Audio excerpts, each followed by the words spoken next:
திருவாரூர் மாவட்டத்தில் நன்னிலம், ஆண்டிப்பந்தல், சன்னாநல்லூர், குடவாசல், வலங்கைமான், கோட்டூர் உள்ளிட்ட பகுதிகளில் தொடர் மழையால் விளைநிலங்களில் நீர் தேங்கியுள்ளதாக நெல் சாகுபடி விவசாயிகள் தெரிவித்தனர்.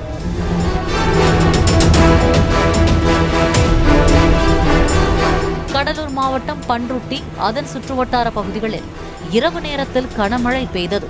இதனால் பன்ருட்டி அரசு மருத்துவமனை வளாகம் முழுவதும் மழைநீர் தேங்கி நின்றது.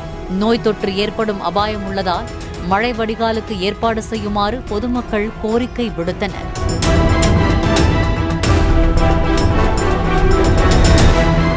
காரைக்கால் மாவட்டத்தில் தொடர் மழை காரணமாக குடியிருப்பு பகுதிகளில் மழைநீர் சூழ்ந்தது. விளைநிலங்களிலும் தண்ணீர் தேங்கியதால் விவசாயிகள் கலக்கமடைந்துள்ளனர்.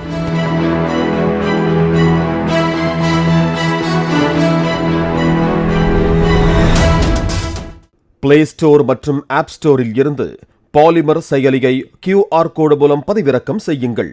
செய்திகளை உடனுக்குடன் பெறுங்கள்.